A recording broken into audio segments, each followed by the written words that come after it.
Gloire au Père, au Fils et au Saint-Esprit, au Dieu qui est, qui était et qui vient. Alléluia, Alléluia, Alléluia, Alléluia, Alléluia, Alléluia.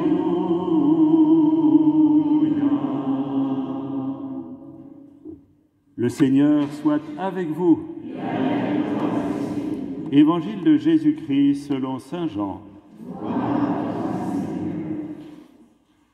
En ce temps-là, Jésus disait à ses disciples, « J'ai encore beaucoup de choses à vous dire, mais pour l'instant, vous ne pouvez pas les porter. Quand il viendra, lui, l'Esprit de vérité, il vous conduira dans la vérité tout entière. En effet, ce qu'il dira ne viendra pas de lui-même, mais ce qu'il aura entendu, il le dira. Et ce qui va venir, il vous le fera connaître. Lui me glorifiera, car il recevra ce qui vient de moi pour vous le faire connaître.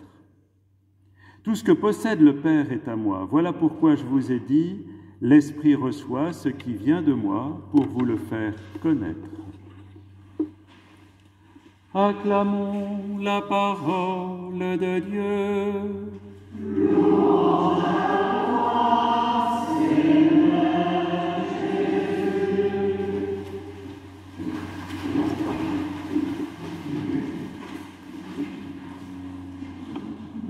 Voilà,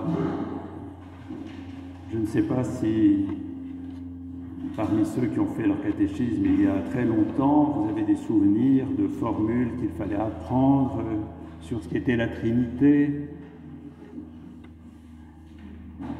En tout cas, on a aussi des représentations géométriques. Là, c'est une représentation géométrique. Il y en a d'autres, des triangles, par exemple. Le triangle, je ne peux pas dire que ça m'inspire tellement. Vous voyez, le problème, c'est qu'on a essayé de mettre la Trinité dans des formules, dans des symboles, et finalement, plus on en dit, moins on comprend. C'est un peu le problème, hein. La Trinité, oh là là là là. C'est le problème. Alors comment faire pour nous rendre compte que finalement Dieu, vous savez, on ne peut pas le mettre en boîte, on ne peut pas l'enfermer dans des formules toutes faites, on ne peut pas le cadrer, on ne peut pas... Dieu nous échappe toujours. Dieu est le grand libre et il veut nous inviter aussi à la liberté. Donc, il faut qu'on se rende compte que quand on parle de Dieu, il y a Maurice Zindel qui dit qu'il vaudrait mieux qu'on n'en parle pas trop parce que plus on en parle, moins on l'approche. On ne dit qu'on balbutie, hein. On dit des choses qui tâtonnent, qui cherchent.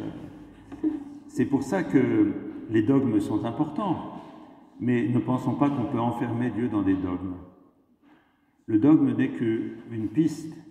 Après, il y a tout le côté à la fois mystique, si vous voulez, d'une compréhension intuitive de Dieu, et aussi, heureusement, nous avons la parole, nous avons l'Évangile, et nous avons aussi les frères et les sœurs qui nous disent leur expérience de Dieu, qui peut d'ailleurs sortir complètement des sentiers battus. Moi, ça m'émerveille en ce moment, plus j'avance, de voir combien de personnes qui ne sont pas dans des cadres ou même qui n'ont pas forcément entendu parler de Dieu, mais font l'expérience de Dieu.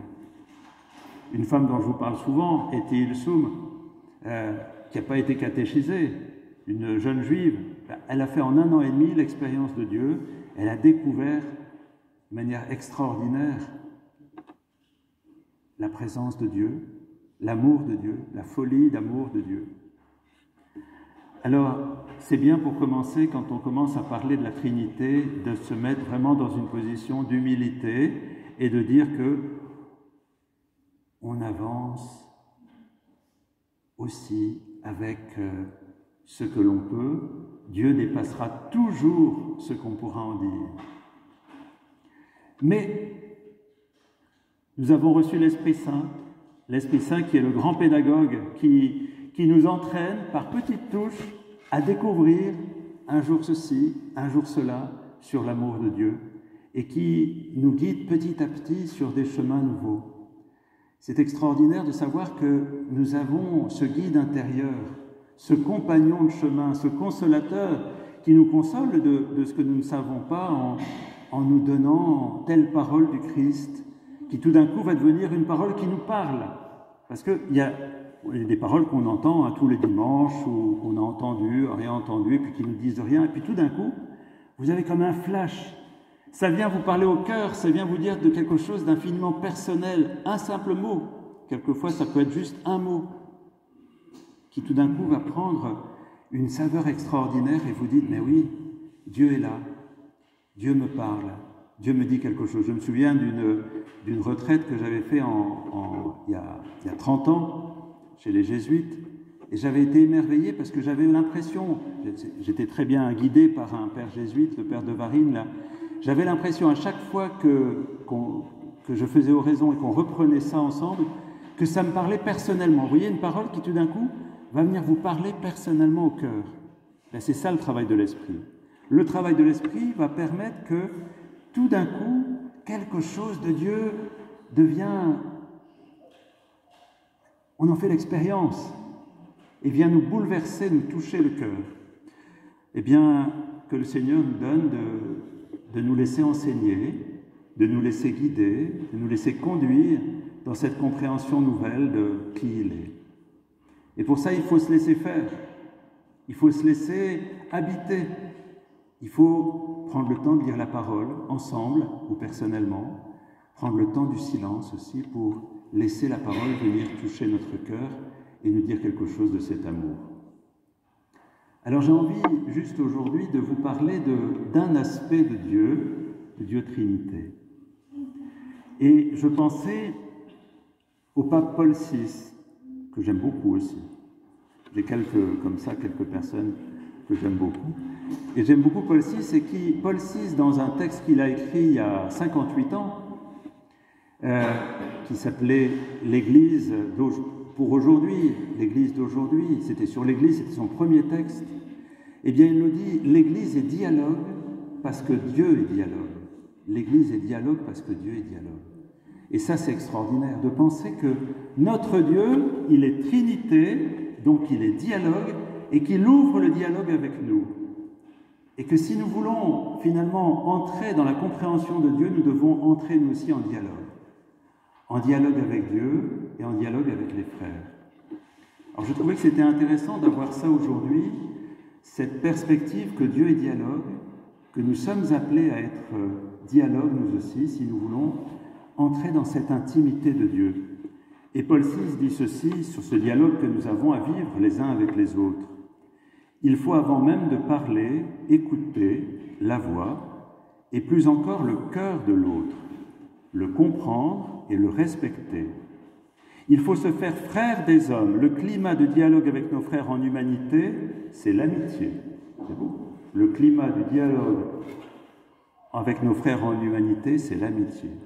Et cette amitié nous parle de Dieu Trinité, parce que Dieu Trinité est dialogue. Dieu Trinité est un amour fou. Dieu Trinité, c'est cet ami sur notre chemin. Alors je pense à demain.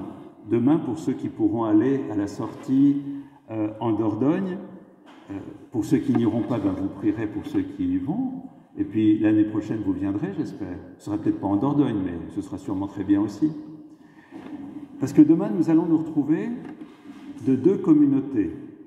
La communauté de la paroisse Saint-Jean-Baptiste, la communauté de ma campagne, ça fait déjà deux. Deux, ça ne fait pas la Trinité. Hein. Vous êtes d'accord? Jusque-là, on est OK. Hein. Je ne suis pas mathématicien, mais deux, ça ne fait pas la Trinité. Alors, c'est quoi le 3? C'est qui le 3? Non, ce n'est pas les saints apôtres. C'est le Seigneur, si ça pourrait être. Le 3e, c'est les personnes qui vont venir demain, qui ne font pas partie de notre communauté, mais qui vont nous accompagner parce qu'elles se sont senties invitées. Il y aura des personnes de religion musulmane qui seront là. Il y aura peut-être des personnes qui sont non-croyantes, qui vont venir parce que c'est une sortie de nos quartiers. Alors nous sommes invitants, mais déjà 2 communautés et un troisième élément sont ceux qui acceptent de venir cheminer avec nous demain.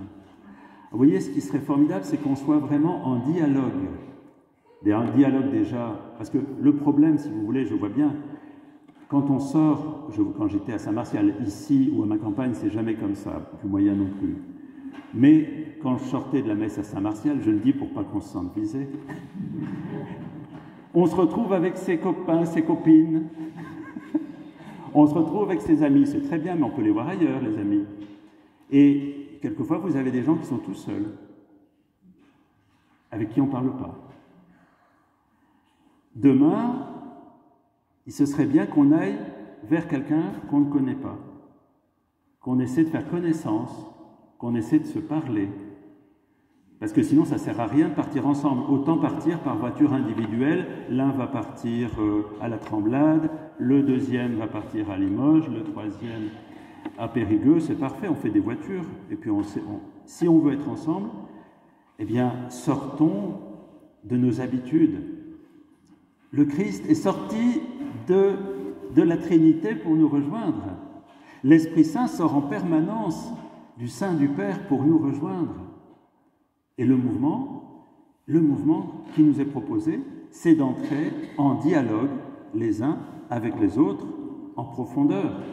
Il faudrait qu'à la fin de la journée, on dise, telle personne, pourtant peut-être quelqu'un que je vois depuis des années, mais je sais que sa passion maintenant, eh bien, c'est d'aller cueillir les fraises.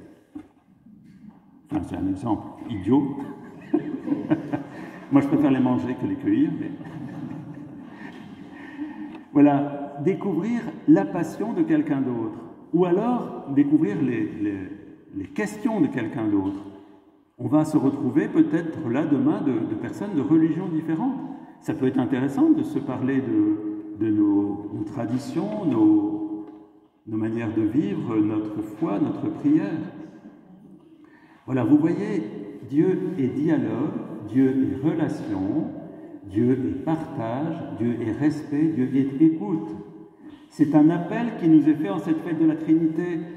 On pourrait vivre notre théologie de manière tout à fait éthérée. Dieu est Trinité là-haut dans le ciel, il est très bien. C'est pas ça la foi chrétienne.